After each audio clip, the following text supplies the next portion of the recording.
Welcome back to the channel and welcome back to LP's Open Mic Night, where tonight we're talking Cowboys calendar.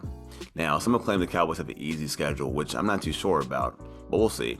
And so tonight on the channel, I'm gonna look at every Cowboys game, give you my thoughts and takes, and kind of go a little bit in depth on whether or not I see that game as a W or an L. Now, before I get started, I ask that like the video, like the content, leave a like, hit that sub button. Now, with that said, let's get to it. First off is week 1 at home against the Bucs in prime time. Now, with the Bucs, the plan is very simple and direct. You must pressure Tom Brady and move him off his spot. But the same thing you say about the Cowboys defense versus Brady, the same can be said for the Bucs against Dak Prescott. And the reason for that is, keep in mind, Todd Bowles is now the head coach, but his philosophy is still the same, which means blitz, blitz, blitz. And that is a bad recipe for the Cowboys' young, inexperienced offensive line. So for the Cowboys, you now have the first round pick, Tyler Smith, starting at left tackle. And that's all about communication and being able to identify who's coming and where and when. And I feel like that gives the Cowboys a disadvantage early in this game and early in the season.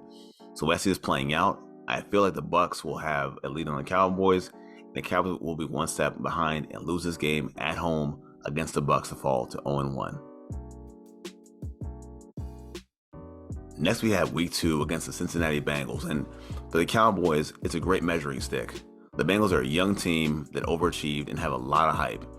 Now, it's great for the Cowboys because you see Dak Prescott having to compete with a team that can score points like his, so you can kind of see the offense's full capacity, albeit not ideal, but that's how these things tend to work out sometimes in shootouts.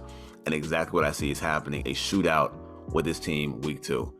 The Bengals have 3 good receivers that can create a lot of mismatches with T. Higgins, Tyler Boyd, and of course Jamar Chase. And because they can line up anywhere, I feel like they can create pressure and put a guy like Chase over top of Jordan Lewis. So I feel like the Cowboys are going to get roped into a shootout very early in the season. And I feel like a shootout they're not quite equipped for. So I have the Bengals winning to beat the Cowboys at home, and the Cowboys fall to 0-2. All right, week 3 on the road against the Giants. Now, I'll be straight with you. For this game, I feel like it's an automatic W. And I'll tell you why. It's now year 4 for Daniel Jones, and he's still on uneven ground with the Giants. Also, with Saquon Barkley, he's not a good pass protector, and that's great for the Cowboys when you can blitz Michael Parsons. Also, he's not a good runner in between the tackles, which is where the Cowboys might be vulnerable. And while I understand him, and I get it, it looks like Kenny Golladay is checked out, and he's not really there mentally with the Giants. And they can talk about guys like Kadarius Toney or Wan'Dale Robinson, but with Daniel Jones, I don't see that threat ever playing out, at least not consistently. Now, they also like to blitz a whole lot with Wink Martindale as a new DC, but how does that work leaving those guys on the island, guys like Aaron Robinson or Darnay Holmes? So I feel like I'm real confident in this game, and I'm calling a Dallas W in prime time in week 3. Dallas wins to go to 1-2. Next, we have week 4 at home against the Commanders, which, by the way, that name is still so stupid. But with the Commanders, their problem, I think, is at quarterback, and that's Carson Wentz, who still makes bad choices with the ball. He has bad mechanics, and the quarterback intangibles aren't there. Plus, you have Antonio Gibson, who has fumble problems. And McLaren might be a bright spot, but against the Cowboys last year, he had a big-time struggle. So defensively with them also, I feel like they haven't led up to their hype. You know, they have the 4 horsemen up front who are not cutting it at all. And I feel like the Cowboys can actually handle that and have a solid game up front. And with Dak Prescott, per tradition, he'll do what he always does to the Washington football team, and he'll just bang their doors out. So I got Dak beating that team, and the Cowboys go up to tie the record at 2-2 for the season. Cowboys win against the Commanders. Next, we have week 5 against the Rams on the road. Now, for me, the game can go either way. And on paper, some might think the Cowboys are overmatched, but I don't see it that way. The Cowboys have games in the past where you feel like they're overmatched or they have a hard opponent. And I think this whole thought or this intrepidation falls from Aaron Donald. The Cowboys can have games every now and then where they might surprise you up front, and they might block Aaron Donald very, very well.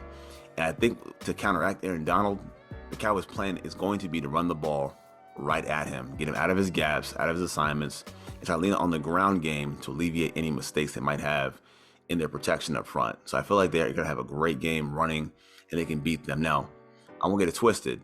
Cooper Kupp should have a nice play on the secondary against Dallas, but I feel like they can hang on for the win. They can beat the Rams on the road to improve to 3-2. Cowboys win against the Rams. Next, against the Eagles on the road. Now, we have back-to-back games on the road, this one being on Sunday night. And for this game, and from here on out for the next 4 or 5 years with the Cowboys and Eagles, it's all about the trenches, strength on strength, and the Eagles D-line against the Dallas O-line. Now, that does pose a problem, and they have gotten better on all 3 levels of the Eagles defense. And part of me says Dallas isn't going to try to run to a brick wall and hit their heads with Zeke and pounding it up front. I feel like they'll be a lot smarter about that and get away from that to find a way to get the Eagles on the outside, on the edges. So I feel like this might be a Pollard game, especially against the Eagles. The emphasis, I should say, for Dallas would be to stop the run and force the Eagles to be in obvious passing downs with Jalen Hurts. And I feel like with Hurts, I just don't see it as a passer just yet, and that's going to be the key point in this game. Dallas will win on the road, forcing Hurts to throw, and they'll win and move to 4-2 on a 4-game winning streak. Dallas wins on the road against the Eagles. Week 7 at home against the Detroit Lions. Now, a lot of people like the Lions, and it's because of Dan Campbell. He's got a bit of a swag about him that people have kind of gravitated to, but I still feel like they're so far away. And they've made good draft picks in the last couple of years, but are really far from being a challenger and a contender in the division and in the NFC as a whole. But they've got some skill, they got some speed, but none of which I'm too concerned about, even with a guy like DeAndre Swift, and mainly because they have Jared Goff, a quarterback who's not consistent enough to scare the Cowboys and consistent enough to scare Dan Quinn. So I feel like the Cowboys have an edge over the Lions. And like I said, they're very young, have talent, but I think their second level is very weak at linebacker, and I feel like that's where Zeke goes off and goes crazy. So Dak and Zeke will win comfortable at home and continue to go to now 5-2. So week 8 against the Bears, and some people say the Cowboys have an easy schedule and a soft schedule. And with the Bears, I can kind of see why. You have back-to-back early noon games against teams that had a very bad year last year. But again, that's not Dallas's problem. The Bears have a good pool of running backs that are elusive, that can kind of make some moves, but no type of weapons to challenge the Cowboys. They won't challenge Diggs. They won't challenge Brown. They won't challenge the secondary. They have pretty much next to nothing to support Justin Fields.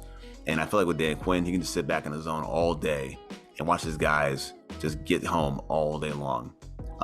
Watch these receivers for the Bears not have any success trying to get open. I feel like it's an easy, comfortable game on defense for the Cowboys versus the Bears. Now, also for the Bears on defense, they feel very uninspiring. It's not many playmakers there. It's only Eddie Jackson and maybe Roquan Smith.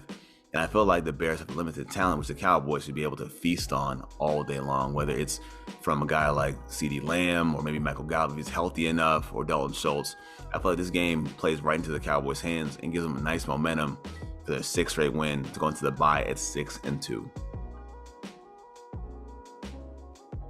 So here we have the Cowboys on the road against Green Bay, coming off a bye. And before I start, I just have to ask this thing with the Cowboys fans. I don't understand why Cowboys fans are so afraid of Aaron Rodgers. And I get it. You know, he's beaten them in tough ways, and the play to Cook was a great play. But Rodgers has been more than human the last couple seasons. And if you're still mad about how, you know, the Cowboys are shut down by the Niners, well, they did it to Rodgers too. And Rodgers is human, so I don't have that same fear or concern about playing Aaron Rodgers in Green Bay. And I get it. If anything, that game actually excites me as a Cowboys fan, because you want them to play these tough games, these tough teams on the road, to play in the cold against Green Bay, to play in the snow maybe and beat them. Those are the games you want to see your team play. And I'm excited to watch the Cowboys play that game in particular in November at Green Bay on the road. And I feel like for the Green Bay and the Packers, they're kind of in transition now. There's no Devontae Adams. There's no Marquez Valdes-Scantling. They're very different now at receiver. And the top receivers are Randall Cobb, Sammy Watkins, and Allen Lazard. Now, their front seven can be a problem, and their defense is opportunistic.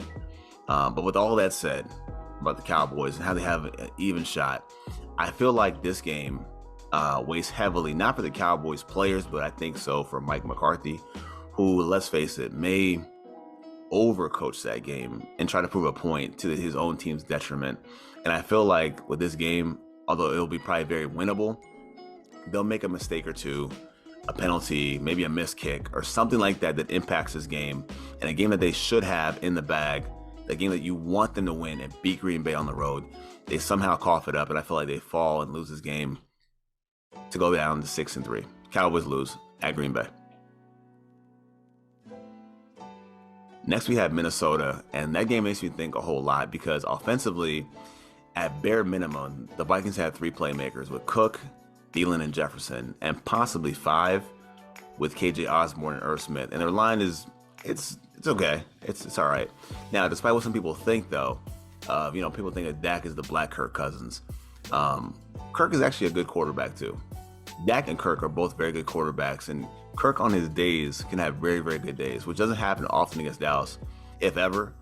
But Kirk is a very good quarterback. Now, with the Vikings, they're a veteran group on defense, but they're a bad veteran group on defense. And let's face it, Mike Zimmer is fired based on this defense being so terrible.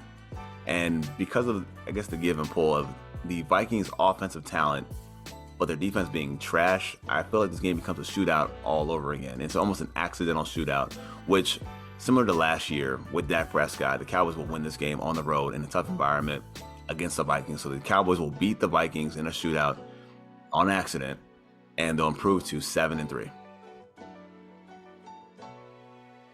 Next, we have Thanksgiving against the Giants on a short week.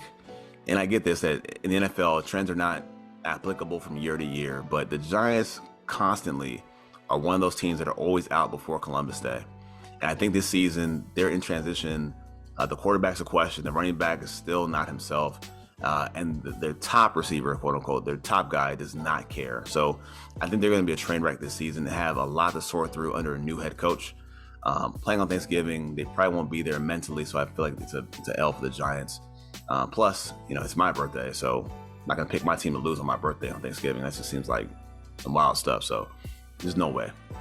So Cowboys win on my birthday on Thanksgiving, and they win in style. And by that, I mean in style, in their classic throwback jerseys. Cowboys win, and they blow the Giants out on Thanksgiving. Cowboys win. Now, we have the Cowboys playing December 4th in primetime at home against the Colts. And this game, I feel kind of iffy about this game. And the reason why is the Colts are well coached. They have Frank Reich, who's a good coach. They have a good roster to play with. And they may be a sneaky contender this year because of what they have. They have pressure on the outside. They have DeForest Buckner in the middle. They have Leonard at linebacker. Plus, you have a playmaker at corner with Stephon Gilmore. And that's a pretty good roster on that side. Now, if Dallas chooses to not be run stubborn, they have a shot. But I feel like with them in this game, their old habits might die hard. And I think they have to keep up with a very talented roster on offense for the Colts. Talk about the names. You have Taylor, you have Pittman, who I think might make a huge play in this game from Matt Ryan. And of course, they have Matt Ryan, a veteran, more stable quarterback than Carson Wentz. So I feel like this game might be tough for the Cowboys. And I feel like the running backs might pose a problem, not only in the running game, but in the passing game with Taylor and Nyheim Hines. So I feel like this game feels like a L the Cowboys catch just because it happens. It's the NFL. They might get caught snuck one night, and they'll lose in prime time at home to the Colts to fall down to 8-4. 8-4. And then we have the Texans on December 11th. Now, for the Texans, I can almost copy and paste my thoughts on Detroit. They're very limited on offense. With they have Brandon Cooks, but other than that, it's not something that Diggs and Brown cannot handle. And actually, I'm thinking that the Cowboys defense in this game, I'm thinking about it, they might hit the cycle in this one. And by the cycle, I mean they might get a sack, a pick, strip sack for a TD, a pick six, and Diggs and Micah might have 2 out of those 4. So the Cowboys defense against the Texans and Davis Webb, they're hitting the cycle on defense. And then on offense, I can see Zeke just grinding them down. Zeke just doing his thing, wearing them out, and CeeDee Lamb going nuts off the play action. CeeDee Lamb dropping maybe 6 catches, 155, 2 scores. Dallas plays Houston at home, and they win big. They win real big against the Texans. And then the following week, They go on the road to Jacksonville. Now, I'll say this. They're not going to lose to the Jags. They will not lose in Jacksonville. But this might be that game where we say, what the hell are they doing? What the hell is going on here? And it's not like a thing with coaching or a confidence thing. It's just the NFL, and these things happen. Some teams will play up for the Cowboys, and Jacksonville might. They might get motivated to play the Cowboys and have a solid game against Dallas. So I think for that one, it's a possibility. You have Doug Peterson, who might have something against the Cowboys, might have them ready to play against the Cowboys. Very, very likely. Maybe they'll get some early momentum, maybe a Zeke fumble to start, or a Dak pick, or a busted coverage on something to Christian Kirk. I just feel like it's a game where the Jags may find something to hold their hats onto and hang in there with the Cowboys for a second. They won't win the game, but they'll compete. I think Dallas might come back in this game and just torch the secondary. And I think this is a game where you see Tolbert make a lot of plays. They'll win the game, but you'll see on the debate shows Monday morning, they'll have their troll food, but it won't matter. Cowboys win at Jacksonville and improve to 10-4 on the season. Now, we have the rematch with Philly on Christmas Eve. Now, when this game comes around, I'm going to say that when the game comes around, you're going to have these teams either tied for the same record, or Dallas might be only at max one game ahead of Philly. And despite what I think about Jalen Hurts, who I think is not a great passer, the Eagles and Howie Roseman have put too much around him for them to be garbage. And I mean around him, such as on offense and defense. And also, he's enough of a quarterback where he'll take a chance downfield if he likes the matchup. And I'm sure that he will at times this season. So in the rematch, I can see that they may have a hard time stopping the run, Dallas. Maybe LV will get out of a gap or two. Maybe give up a big play to Kenny Gainwell. Maybe they chew the clock against the Cowboys. But I feel like this game's going to be not what the Cowboys want to their blueprint. And then I feel like this is a game where the Cowboys might leave some plays on the field. Maybe a drop here, maybe a penalty here. And maybe McCarthy is the one that caused this to happen. Maybe McCarthy decides to be too aggressive. Maybe a short field. So I feel like it's a close game that the Cowboys can win, but don't win on Christmas Eve. And they lose the game and lose by one score. I'm going to say 23-17, Eagles win. Now moving on to the next week, we have a short week Thursday against the Tennessee Titans on the road. Now, for me, when I look at the NFL in general, there's always a team that makes the playoffs that starts to fall back some after losing a close game in the playoffs. And Tennessee fits that for me. I think last year was their all-in season where they tried to make a push. They expected to go far in the playoffs and they didn't. So in this game, I feel really good about Jaron Kearse, especially being able to stop the run, playing down the box. They don't have much on the outside as they used to for receivers. So I feel like that allows Kearse to play down the box and stifle the running game and stop Derrick Henry. And I feel like Dan Quinn, he's not going to be shook by Robert Woods and what they have at receiver. Diggs will probably be in his pocket all day long. And like I said, I don't see Henry having that big game that he's capable of. And I feel like with Tannehill, he's under a lot of pressure as it is. Plus, with the Cowboys coming to town with their pressure and forcing them into third and longs, I feel like this game goes and favors the Cowboys. And this might be a Dalton Schultz game. 8 catches, 80 yards, a touchdown, and Dak has whatever he wants over a young Titan secondary. Like, it's pick and choose. So definitely be a little thing for the Cowboys to win this game. And I feel like the Cowboys win by 2 scores and then go to 11-5 heading into week 18. And then finally, week 18 against the Commanders on the road. Now, for this game, I feel like it all depends where Philly stands with the Cowboys. Now, when they played the game, they would have been tied from the last game, their last matchup. Now, I feel like if Philly is there, then they'll play for it. The Cowboys are going to go for it. They're going to try to beat Washington full-fledged. Now, if Philly is behind, and let's say the Cowboys have pretty much clinched the East, I can see a game where they don't play their starters against Washington. And I feel like if that's the case, it's going to be a nasty, messy day in Maryland against the Washington football team in a nastier, messier stadium. So I feel like in this game, it'll be Dallas resting the starters if Philly's out of it. Cooper Rush will get a start, and he might look like Matt Flynn. I mean, he might go crazy against a team that already quit weeks ago. So I can see Cooper Rush playing, having a nice day, putting himself on the map maybe for a couple teams. by beating a team that quit weeks ago. So either way, I feel like Dallas will win the game, go to 12-5, and win the NFC East and be the NFC East champions. And that's my take on the Cowboys with a 12-5 record heading into the playoffs. And we'll see about seeding down the road. But that is my take. Let me know what you guys think in the comments section. Was I off base? Did I miss something? Do you guys agree? Let me know what you guys thought. So that's my take on the Cowboys sitting at 12-5 this season. And once again, guys, thanks for watching. And as always, Cowboys up. Peace.